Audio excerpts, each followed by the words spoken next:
All right. We're here now. We're gonna wait a little bit to let some people jump in.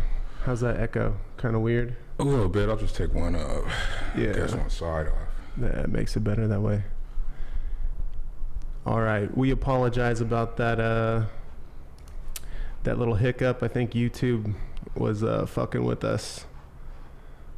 But now we're here. We're gonna wait for some of you guys to join. Hopefully Stone Tone is back in the building. We got Pablo saying what's up. Where you from, Pablo? He's giving us hearts. Yeah. What's up, Dimitri? Damn. Let me make this window bigger, right? Hey, do I have to have these headphones on? No, you don't. Okay. You can take them off. Yeah, that's weird. Yeah. There we go. Make it real big for our eyes. Okay. All right. We're just going to kick this off right now. Those of you who are join in.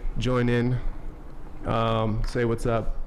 But we're coming to you live from the studio here, and I got a special guest. We got Massan. What's up? How you doing? We've been trying to make this happen for a while. You guys might know Massan from some videos in the past. MASH, Macaframa, Chrome. I probably missed a few. What else? Yeah, a few things. I don't know. So we're gonna get to chatting and talk a little bit about how things started, where they went, and how we're here now. We're both here in New York, so would like to get to that. So before we start, is there anyone you want to say what's up to out there? I know Tone's out there watching. Oh, definitely want to say what's up to Stone Tone. Yeah, he told me last night he's gonna be tuning in. So, what up? I think he's in Chicago right now. Stone Tone. Oh, Empire. We forgot Empire. Wait, were you in Empire? I was in Empire in the little friend section at the end. It was in the you got to look in the special features on the DVD to see me. You know what I'm saying? See.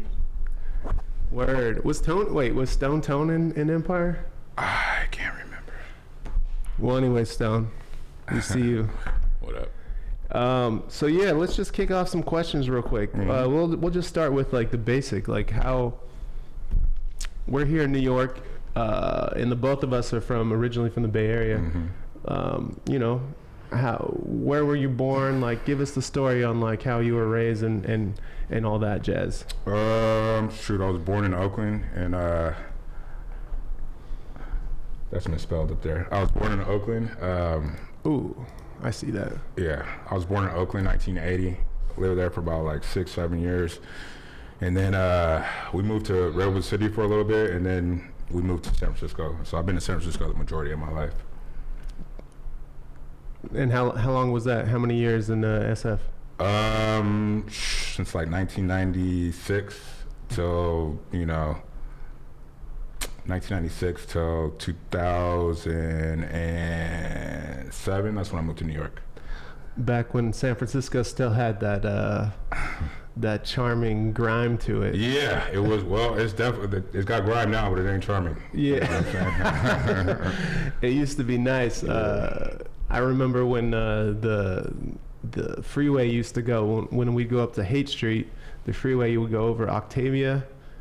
When they crushed that whole freeway that went through Hayes Valley and shit. That area, I just remember being super gnarly. When I moved there later, it was like little boutique Los Angeles. It changed overnight like that.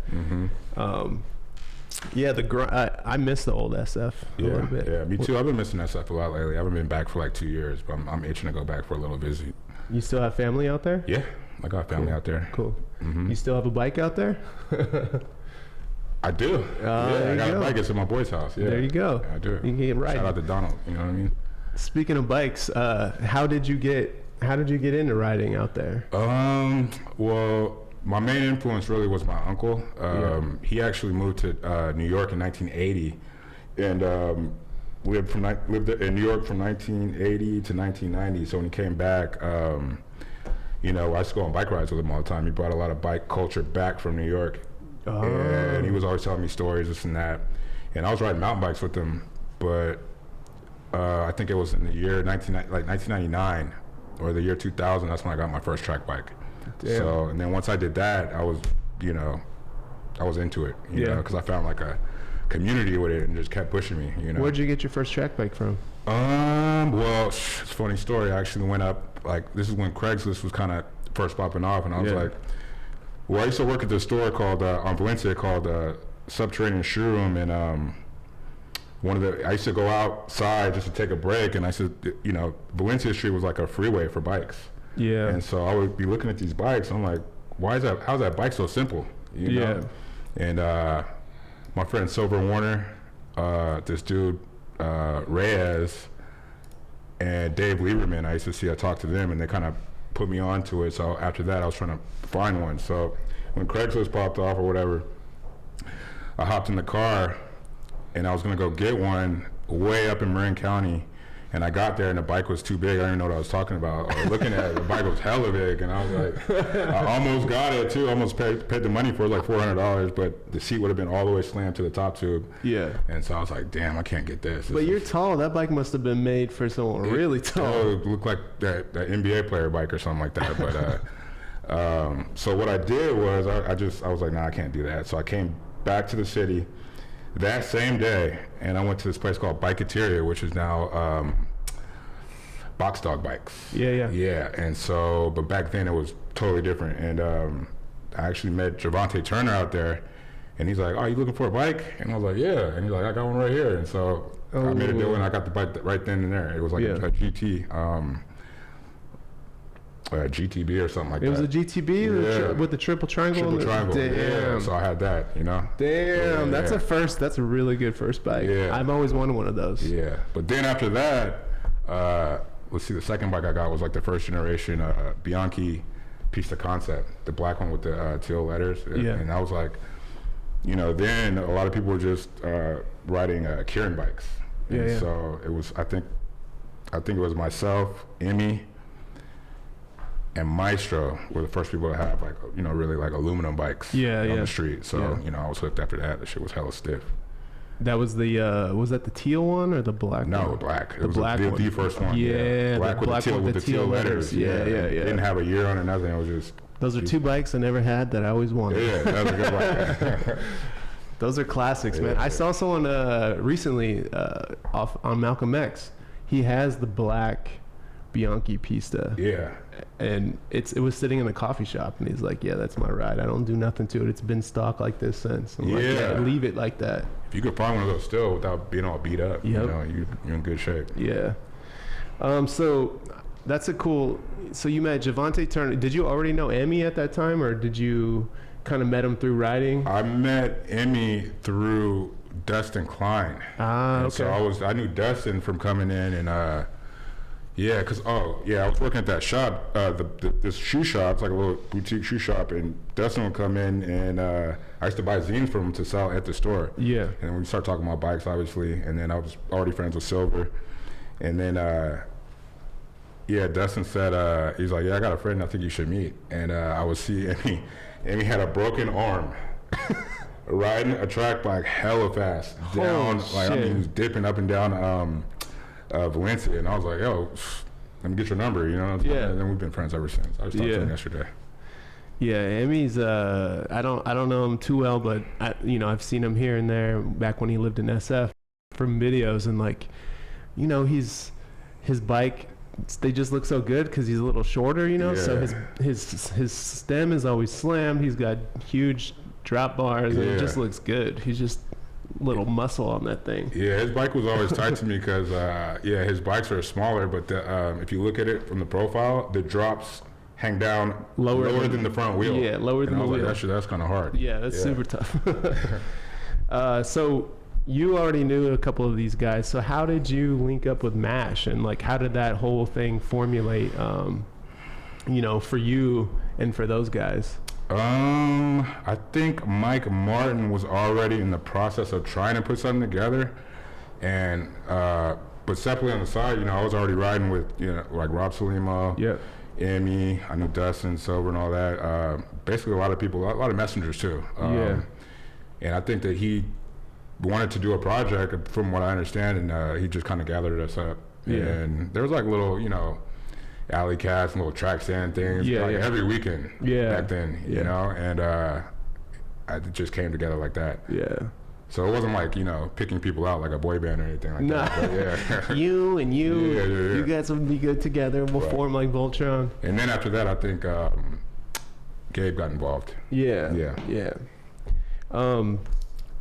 How was it? I'm interested to know how was it filming with like Gabe is legendary. Like he's bombing down these hills on a skateboard that you're going down on a. Oh, Gabe was hanging. Yeah, he could hang on a skateboard. I couldn't even believe it. I was like, "Hey, you sure you can?" And he was. I looked back, it'd be right there.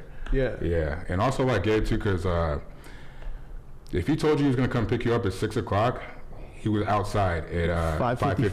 Yeah, you know what I'm saying, with the coffee ready. So like he was disciplined as hell. So I like that. So we would get it done. We'd get a lot of those clips banged out, before 11 a.m. Because I think he was still doing his own thing with the skate photography. So he had to cut out the rest of his day for that. Yeah. Damn.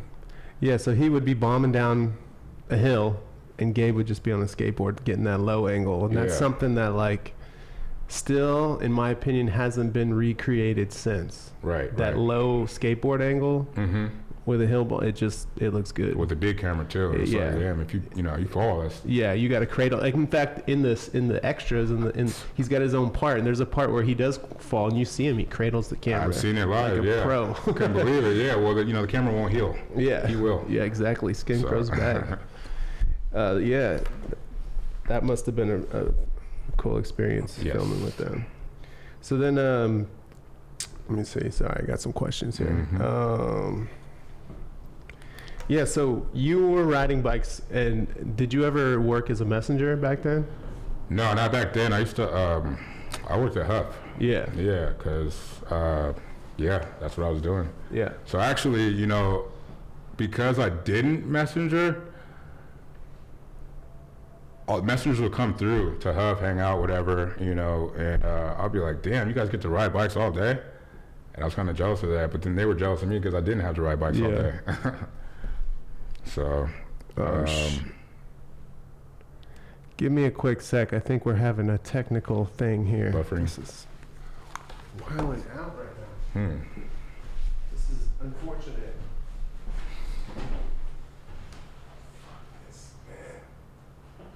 You know what? I'm recording this on my camera too, just in case anything happens. If it comes down to it, and it's terrible. So are we live or not? We're still live, but we're like, it's like.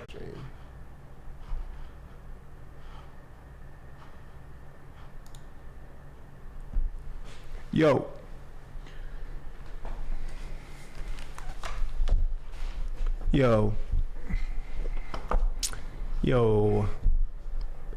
Is it gonna pick up where we're at? Yes. We're back. We're back. That was a big derailment, but we're back, everybody. There's only 5 in there. I'm sorry, guys. Can't help it. The internet went down there, so we did a hard reset, and luckily YouTube saved us. We're still in the same stream, so thank you guys for your patience. We're gonna have to go backwards a bit to get that momentum we just had. We just lost. So let's talk about your part in MASH. Did you have any say in the music that was selected for that? Yes. Because it was good. Yes. Everybody know, if you know me, Gangstar is like my favorite rap group. Okay. Yeah, so actually there's like 3 versions of MASH. So I think the first one, there's like a trailer that was released, and like another longer one that was premiered at the Bicycle Film Festival in Tokyo. And that one I used Cameron. But then when the final one came around, I used Gangstar. Okay. So I was feeling that. Okay. Did you guys travel to Japan for that? Yeah. How else would we get there? I bet you that was a trip. How was that trip with the few of you guys who went to go travel with the Bicycle Film Festival? It was good. I've been to Japan about two 2-3 times before we went for that. Yeah. Oh, okay. Yeah. So the first time I went to Japan was in 2005, and you know, the thing is about Japan at that time, it was a super enthusiasm for track bike culture. You know what I mean? So it was really well received. Yeah, I'm sure you guys walked up, rolled up, and they were just like. I wasn't all like, it wasn't like the Beatles just arrived, but they were just juiced. But I was really surprised to see how much they were just juiced. They were excited, and that's the land of the Keirin bikes and Keirin racing and stuff like that. Calavinca, San Rancho, all that stuff. So it was dope. Yeah. Did you guys end up going to any Keirin racing? We did. Cool. Yes. Did you bet? Nope. I haven't went yet. I can't read the card. Just select one. Yeah, exactly. I was a little broke though, so no betting. That's cool. So that's working with the guys at MASH, and like, I guess I consider them to all be more OG. Mm-hmm. Like I've said this before on here that I'm a fan. I don't know if you're homies with Andy, but I'm a fan of his part. Okay. I like Andy's part, how he opens up the video, and that he can also ride BMX. You can see it in the way he rides his track bike, at least. It's crazy. If I don't know if Andy remembers this, but he just reminded me that he does ride BMX. And one day, like we used to be, if anyone knows San Francisco, there's a place called the Island. Yeah. And so we're some of the, we used to congregate there. He came down with his BMX bike one time, and I hopped on it, and I did a bunny hop, and he had those big bear cage pedals. Oh, yeah. And it ripped the hell out of my shin, and I'll never forget that. What's up? That's the last time I rode a BMX bike. It wasn't the last, but I wasn't trying to do, super bunny hops anymore, for real. Yeah. So how was the difference between riding and filming with these, more OG people, and then Macaframa was like the second wave of filmmaking, and it was kind of a little bit stylistically, like a different take on it, and a different crew, and like you came and started, messing with them a little bit after they put out their video. Like how was the relationship there? Did you know Colin, Colby? How did you get brought into that? I had seen them around, obviously, but because it's a small city. Damn, it's hard for me to remember that, but actually, I think I'd already moved to New York. Oh shit! Yeah, so I was going back to do that. That's right. Yeah, I went back and I was messing with them. So, actually, that's why I would be back in San Francisco for like a limited amount of time, and we'd just bang out things. Yeah. So like usually I was just I don't think I wasn't even in the full movie. I was doing clips with them, so we would just do major clips. That's why if you see things that we did, it would be like one major hill, whatever. So there's one for sure. I'm pretty sure it's in the back of Potrero Hill. Mm-hmm. Oh, that Welcome to the Team. Yeah. Dude. That video clip starts. It's like a car tracking shot of Massan, if you guys have seen it. And Colin is like the expert at teaser videos, like 30 seconds. He can make it like hype the shit out of things. Yeah. And still waiting on Macaframa 2, by the way. Yeah. Colin, where's it at? You bomb down this hill, and Massan has a very specific style of hill bombing. He makes it look very easy, and his gear ratio, it's his legs, they're not spinning crazy. He's very much in control of the situation. Does like maybe 2 or 3 styly switch-footed skids, a skid, switch foot skid, and then this bus, he flies through the intersection, and this bus just like takes over the screen. It's epic. And then the video ends. It's just like Macaframa, welcome to the team. Yeah. And you watch that shit and you're like, fuck. Yeah. It's fucking hard. Hey, thank you.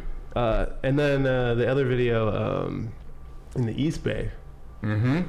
That was Centennial. That was like, if anyone hasn't been there, it's coming down into UC Berkeley. Very hella steep. It's way steeper than it translates on video. Yeah. And it's narrow, and some of the corners, there's just streets that pop into it, and they're kind of blind. It's a little sketchy. Sketchy.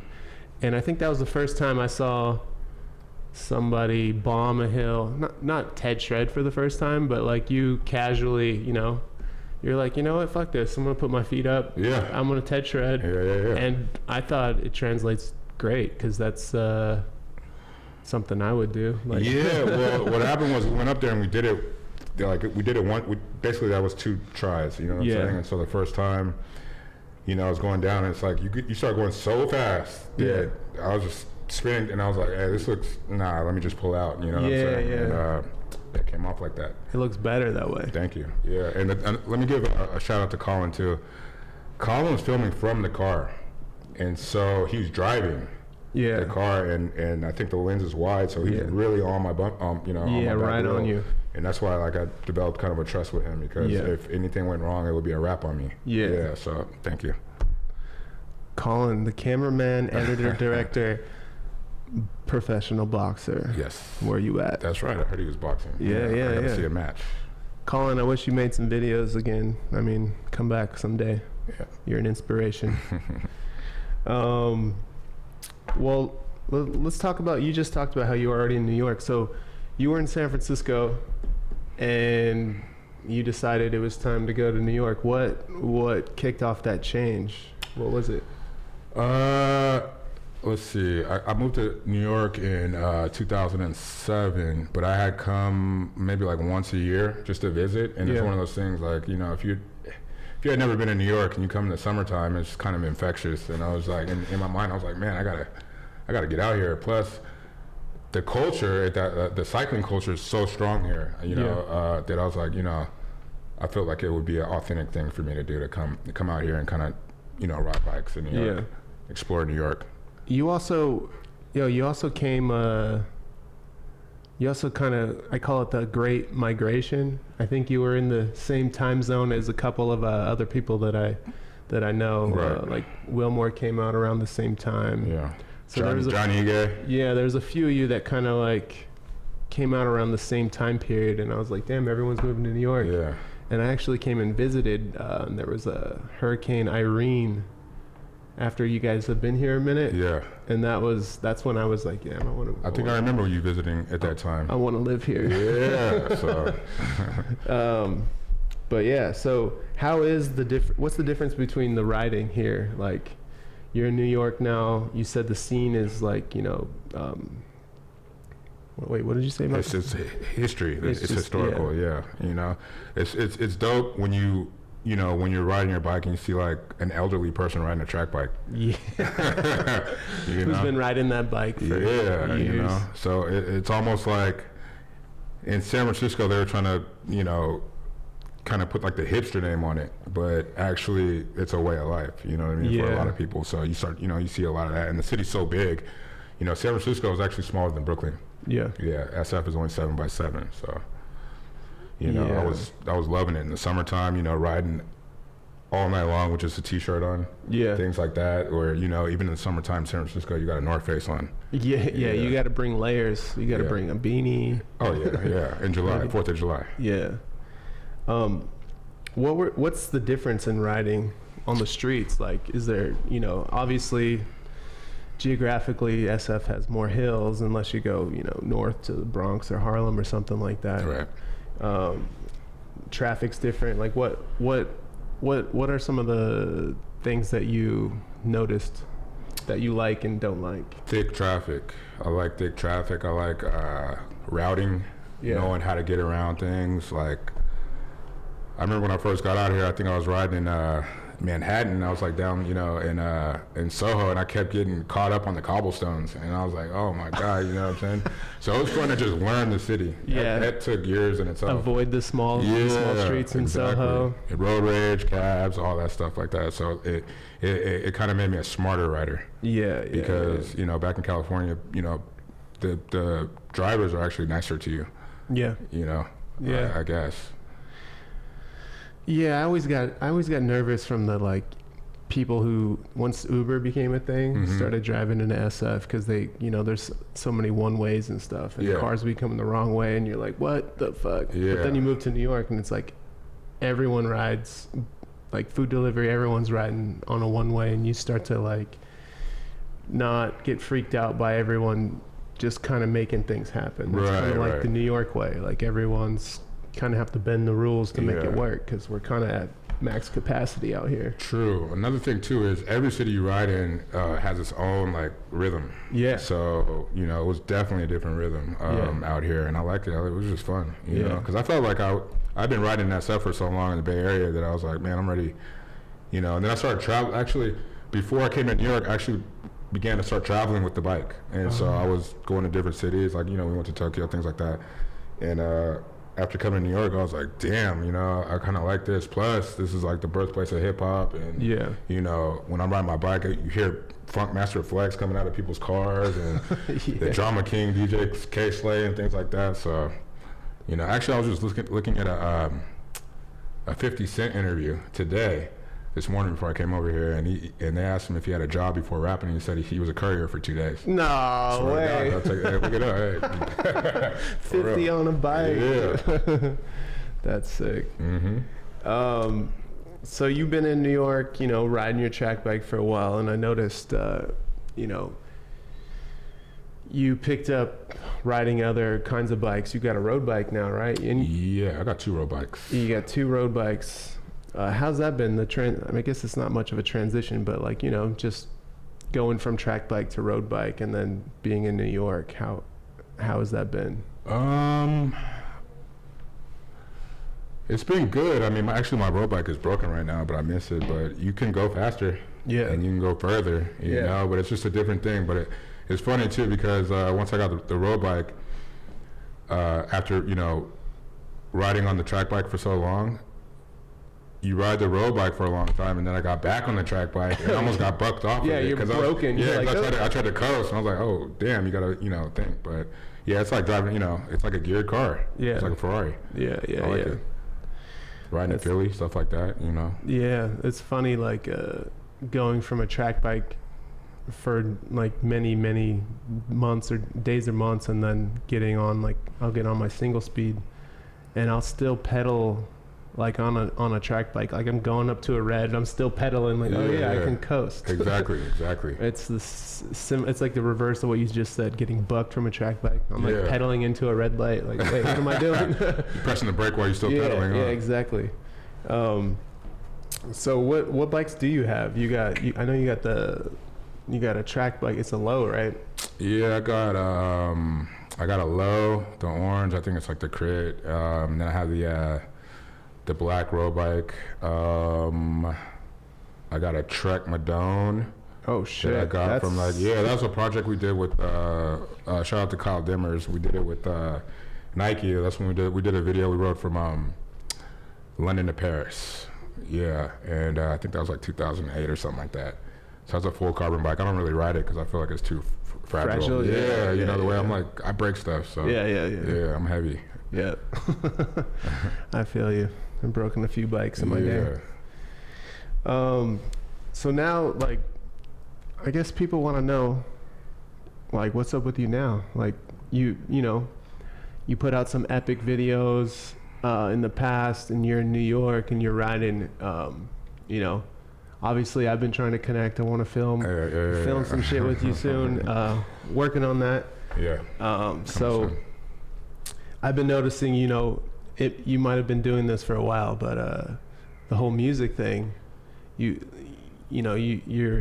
I'm going to come off with the wrong words, but like making beats or like sampling, like how'd you get into that, and like how's that been going for you? It's been going well. Like actually another friend of mine that I used to ride bikes with back in San Francisco, Maurice Lee, he kind of showed me how to use a SP 303 by Roland. So it's all sample based. Yeah. Making beats and sampling, things like that. And then I moved to New York, and then I met this kid Sean that rides a track bike too, and he traded me a Campy Shamal wheel that I had for like a front wheel or a back? Just a front wheel, right. For the SP303, and then I was I've been on it since then. Yeah. But then it was like it's easier to once you have it, you play with it. So I've been on that thing for about 10 years now. I'm on MPC. I got an SP404. Yeah, I make beats every day. I like that. Yeah. Yeah. I was just over at his place a few weeks back, and I asked him to show me like the process, because music and audio, like even this stuff is new to me. I'm learning about it, so it's super interesting. You went from taking like a melody from a record and then ripping it, recording it, and then laying beats. It was just like it's sick. pretty quickly too, right? Yeah. You like did it like that. Yeah, and it's really cool to see the process, because you're just borrowing from history. I don't know. You're like you're just reassigning rhythms. But another thing too, living in New York, when it's wintertime, it's easier to just buckle down inside the house and just teach yourself something. Yeah. So I like that about it. Like maybe if I lived in, Hawaii or somewhere tropical, I'd just be outside all day. Yeah. You'd be on the beach every day. Yeah, exactly. You'd probably get bored of that too. So. Yeah. So and also too, just being around. When I live in Bedside, I see it is just a hip hop mecca. I've seen, Bobito lives in the neighborhood. I've seen him walking around with his basketball, things like that. Tech from Smith & Wesson, you're just seeing it's just hip hop all around you. So I like just to be a part of it. Yeah. Put my little stamp on it or whatever. That's cool. Yeah. Hopefully we can work on that project soon. A little bit of come through. A little bit of music, a little bit of bikes. Yep. Maybe these guys will appreciate it. Yes, sir. I want to kick off some questions to everyone who's in here, and like I said, it's going to take a sec for them to pile up. Okay. But we'll go back and start from the top here. Illegal Sound is saying, this ain't a question, it's just a statement. He's saying Massan is the reason I love cycling so much. So what's that? Thank you very much. Illegal Sound, that's his name. Illegal Sound. We got love from Germany. Yeah. Obviously Stone Tone's in here. What up, Tone? What up, Tone? And let's see. Illegal Sound's also saying we better record a fire video. Oh, fire video? Yeah. Can't be nothing less than fire. Yeah. Cody Cook wants to know how long you've been a messenger. I've only messaged her here and there, off and on, but I'm a writer. Yeah. Straight writer. Let's see. This is when our stream went down. All right.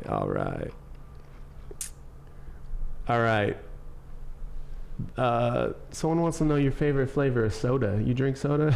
No, I don't drink soda too much anymore. But when I did, I liked Orange Crush. Hey. And Fanta. Fanta's good too. Yeah. Either or. I like a good cream soda too sometimes. With the pizza. Yeah. Some of these questions are great. Also, Tone wants to know. He just wants you to say what's up about Rec Room. Oh, the Rec Room. That was a bar that I used to work at. I didn't know you worked there. Yeah, I used to be the doorman over there. Yeah. Go ahead. You tell your story. Yeah, I have a story about that place too. Everybody has a story about that place. Actually, if anybody remembers that bar, I looked in the New York Daily News. This was years ago, and they did a top 10 worst bathrooms in all of New York, and they were up in the top 5. Yeah. So it'd be like an inch of water down there. But Tone used to. I think he worked the door too after me, but he also DJ'd over there. So yeah, Tone is a homie. I connect with Tone through cycling and music all the time. So that's about the Rec. I went to Rec Room once when you guys Corey. Yeah. Corey was a bartender there one night, and I was just visiting. Uh-huh. And I didn't know what to expect, and I came from San Francisco, and the place, everything shuts down at 4. Yeah.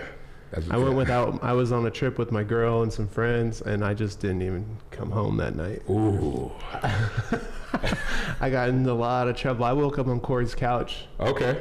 Yeah, I didn't wake up in a bad place. But I was about to say, yeah. No, I just woke up on Corey's couch, just blacked out, done. Yeah, well, that place will do it to you. When you come from, that's another thing about New York. When you come from there, where it's the bars close at 2, and usually they have last call at 1:30. Yeah. But in New York, it was especially at the rec room. They'll let you stay in there. They'll just pull the roll down. Close the doors. Yeah. Yeah. So you come out, it'll be bright sunlight. Yeah. And you'll be in a bad place the next day. So yeah, really bad place. I had to get out of that industry for sure. Yeah, that'll bring you down if you're there too many days in a row. Let me see. Biggie Smalls equals gear ratio in rap legends. Okay. Huh. All right. What about Tupac? Love from Congo, yo. Okay. For real? Yeah. There's somebody's trolling. They're not watching from maybe. the Congo. They ain't watching from the Congo. Love from... There's so many trolls. Yeah. Love from Ireland. All right. Tone's got a question. Okay. When can some of us expect a Mess Life beat tape? A Mess Life beat tape? Probably on Monday. Monday. See, he's got them all laid out already. I got something laid out. I got something to put up, Yo, speaking of that, is there a place where people could check out some of your music now, or something? Yeah, I have a few things on what is it? SoundCloud. On SoundCloud. But just a few things. Yeah, you can look it up. It's at Uncle Massan. Okay. But yeah, I'm actually gonna put together like a real audio cassette tape. Probably this weekend. I'm about to post the link to his SoundCloud in the comments for you guys. All right. Click the link. All right. What else we got here? Someone wants to know what your dream track bike build is. Shoot, I'm on it.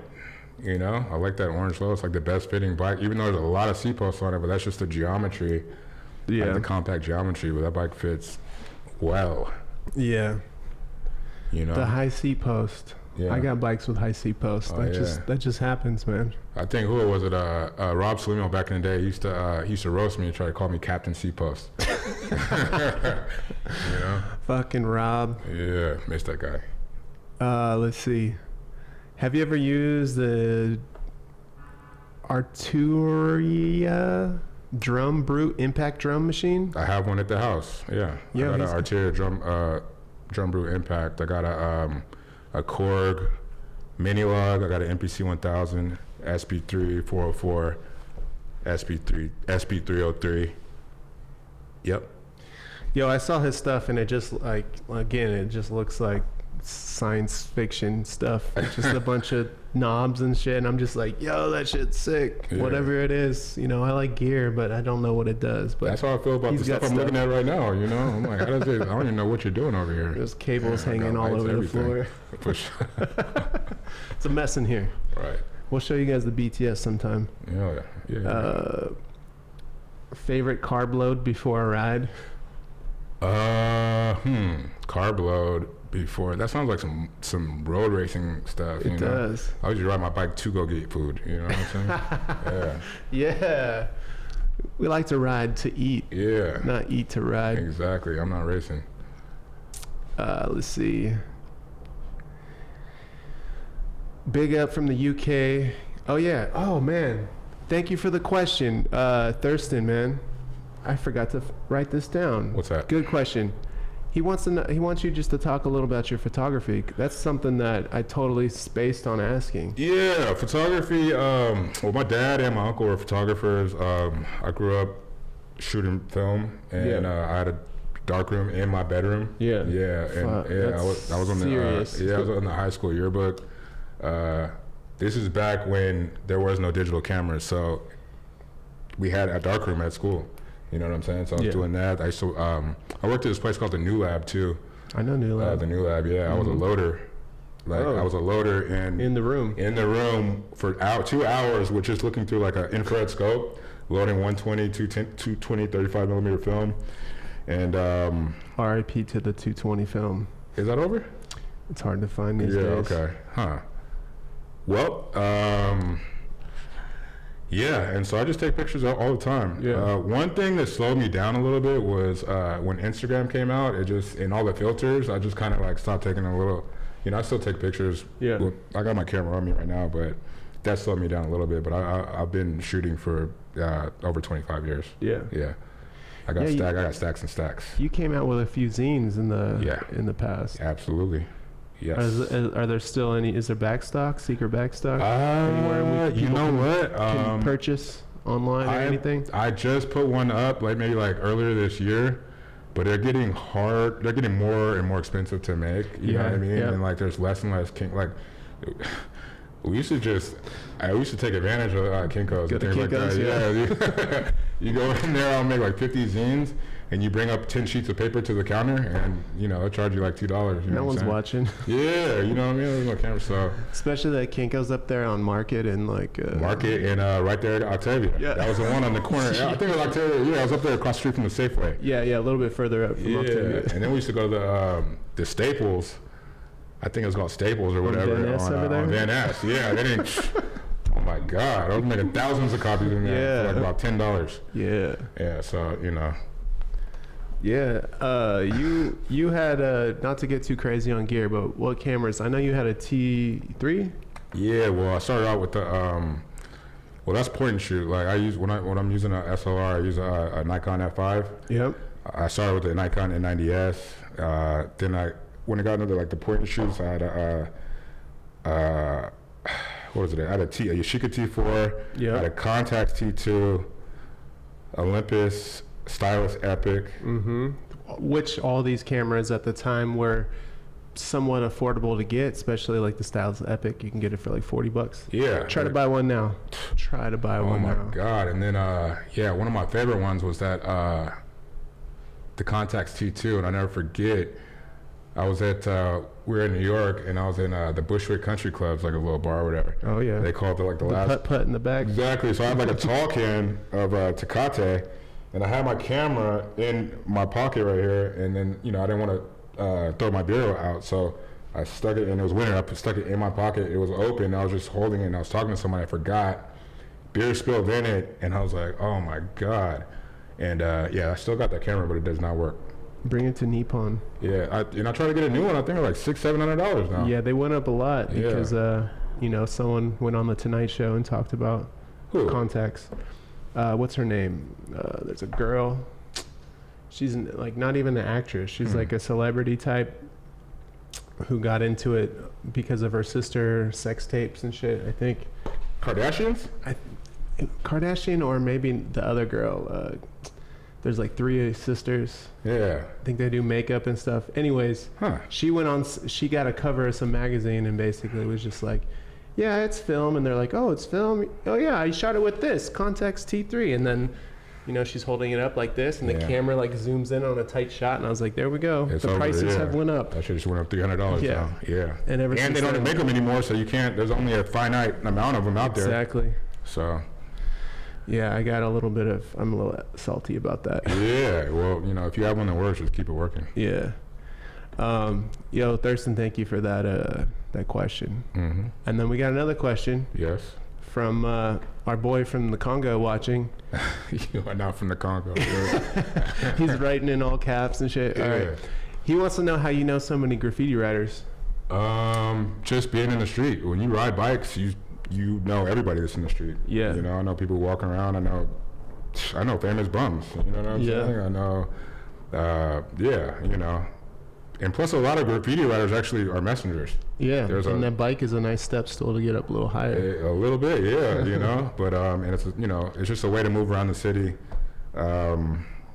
Yeah, I've actually always wanted that too, but yeah, there's a lot of graffiti writers used to be ex-messengers, ride track bikes or bikes in general, like that. Yeah, it's I think it's a really visual thing, riding a bicycle, and I've said this before. It's the perfect amount of speed on riding a bike to absorb your surroundings, and I think it naturally. That's why there's so many people who are artists, who are photographers, who do video, because it's this natural just flow of visuals coming in, and it just helps.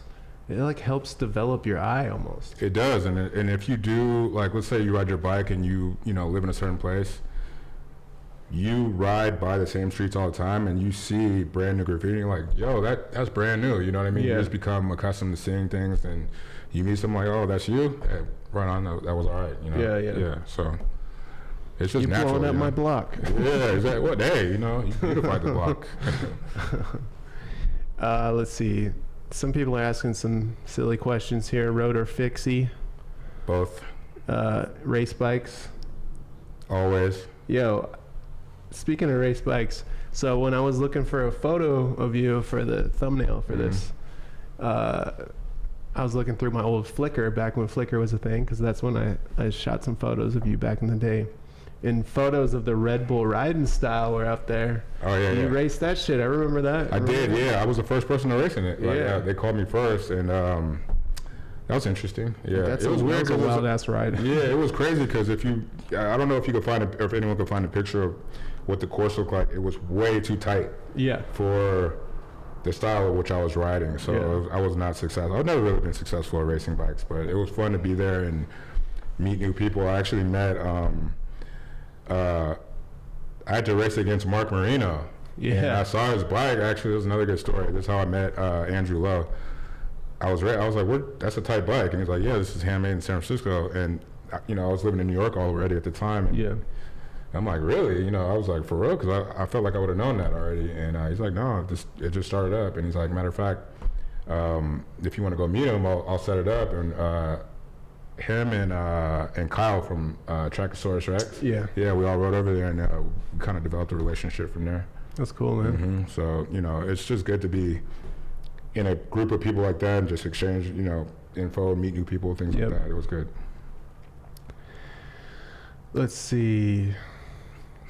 Oh, dude. All right, this person's asking favorite tire. Favorite tire? You already know, the Randonneur. Yo, I knew you were gonna say that. For real. And actually, I think, honestly, myself and Emmy were the first people to ever ride those on the back on a track bike. Yo, for people who, that's something I want to say about New York and SF is the Randonneur. Yeah, it's something you don't really see in New York because it's mostly flat, and the way you ride, you're not slowing your bike down because you're not bombing as many hills. Right. A Randonneur feels so fucking good to slide on on a downhill. And it's dope because it has like a red strip inside of it, so that you can tell when you're getting low. Yeah. And actually, if you have the right gear ratio, you'll get an even red strip, and that's what people were. We used to try to see who can go the longest. Hold the tire. Yeah, you know what I'm saying? All the way down to like the threads. Yeah, it goes thread, then black, then threads, then black. Oh, shout out to Eugene too. He was so cheap. He used to put stickers on over the threading, and I'm like, man, it's time for a new one. Yeah. He's trying to beat you on that. The longest tire. Let me see. Yeah, it was one of the Kardashians, Dimitri's saying. Wow. They probably never even put 3 rolls of film through that camera. Someone did it for her. Yeah. If you had to give up either music or riding, which one would you choose? That's tough, man. That's a really good question. I'm not going to answer that. Yeah. I plead the fifth. I know. Do you have any bad experience riding for leader bikes or the bike itself? That's spicy. That bike broke. Oh. Yeah, that bike broke because it used to have, and it sucks because it broke. Usually the bad thing about any kind of bike that when you have like when you damage a bike, it usually happens when I'm on the road. Like when I'm not on the road, like away from home. Yeah, on a travel thing. So that had like an integrated, the one I was on, I think it was like the 725 or something like that. It had like the integrated seat collar. Yeah, the seat mast thing. And so if that stripped, it was over. Yeah. You know what I'm saying? Sometimes I have to fix it with like a bolt and just, some homemade like hardware thing, but that was it. Yeah. The thing with Leader, it was actually just fun to be with the people on it. So I was with Amy, people were good. The bike was just, I didn't like it. Yeah. I guess that leads me to a good question. What about the Chrome Familia? How was that riding with everybody and like when that was popping off? That was one of my favorites, yeah, because I went on a bunch of trips with like, Hernandez, John Ige, who I've been riding with for years, Cardiel, Alonzo Tal, I don't know if that program is still around. I don't think. Yeah, that was when think Sharky was involved and things like that. But yeah, I'm still doing a few things with Chrome here and there. Yeah, that's cool. Those dudes, basically, you guys were like, as pro as like a street track bike rider could be, right? You were getting like checks and gear and stuff, right? Yeah, I was getting checks for sure. Yeah, that's the life. That's the life. Yeah. Well, it's crazy too because you didn't, when I got into this, I didn't think that was even possible. That's more like a formula for skateboarding or some other type of extreme sport or something like that, Red Bull or something like that. So, yeah, that was good. I missed that. Yeah, gotta bring that back. Yeah. Chrome or someone else with some pockets. A couple more questions and then we're going to wrap it up. Mm-hmm. Steel, aluminum, tire, carbon. I don't know what the tire has to do with that, but I like aluminum bikes. I've had a couple steel bikes, but I'm mainly aluminum. Mm-hmm.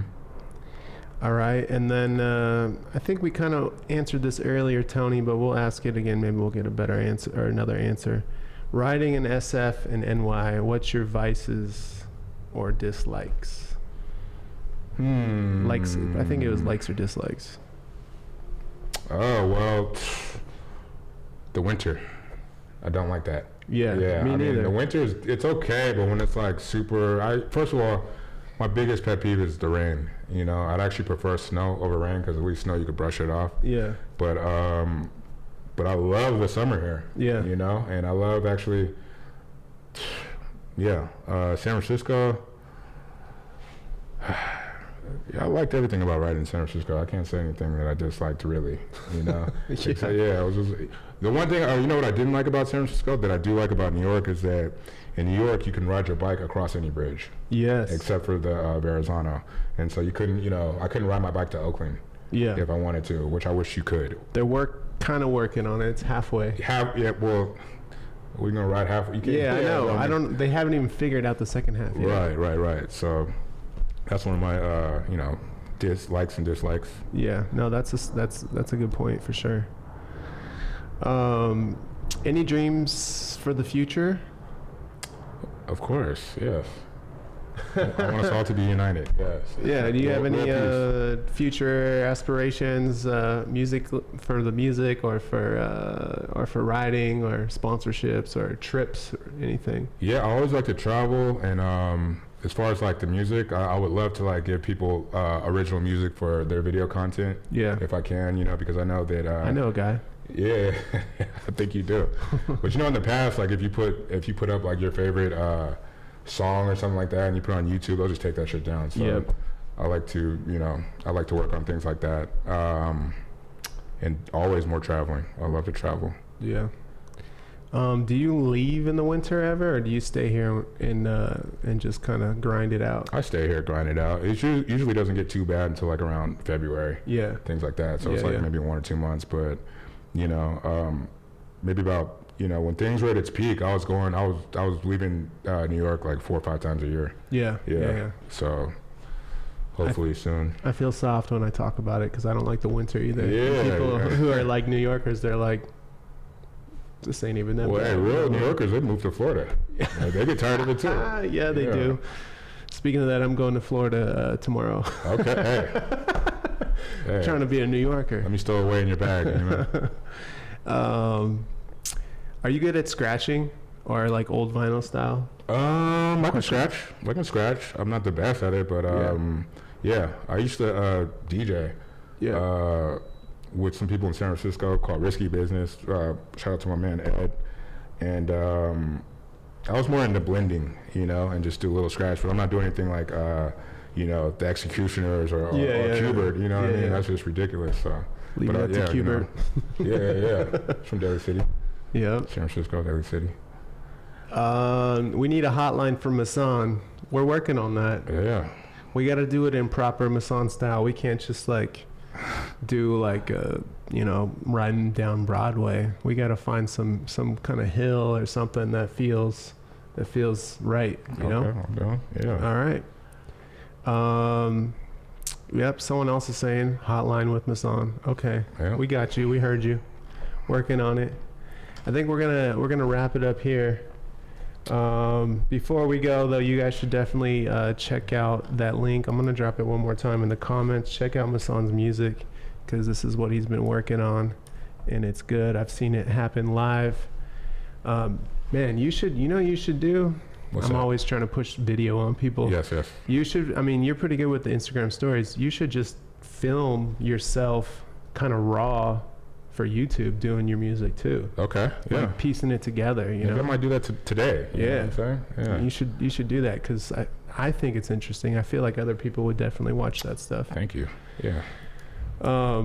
Other than that, thank you guys for joining in, and also thank you, Massan, for coming by. Thank you so much. Thank you for having dude. me. Yeah. I'm sorry about the technical issues here. Don't worry about it. I'm working on building the team. Right now, it's just me. I'm impressed. In the internet, Yeah. I can't do nothing about that. But is there anyone you'd like to send a shout out to or a thank you to while we have you here? I just say thank you to Brent Barber, Macaframa crew, Mass crew, Emmy, Eugene, J-Ski, RS, everybody, my squad, they know who they are. Yeah, put me on the spot, but yeah, there's a lot of people I'd like to thank, so, but those are the few I'm going to mention right now. Word. Thank you again, man. Hey, thank you. Everyone stay tuned for maybe a video tomorrow with Massan. No, just fucking with you. But coming soon. We'll see. Thank you guys. We'll see you guys soon. Peace. Peace.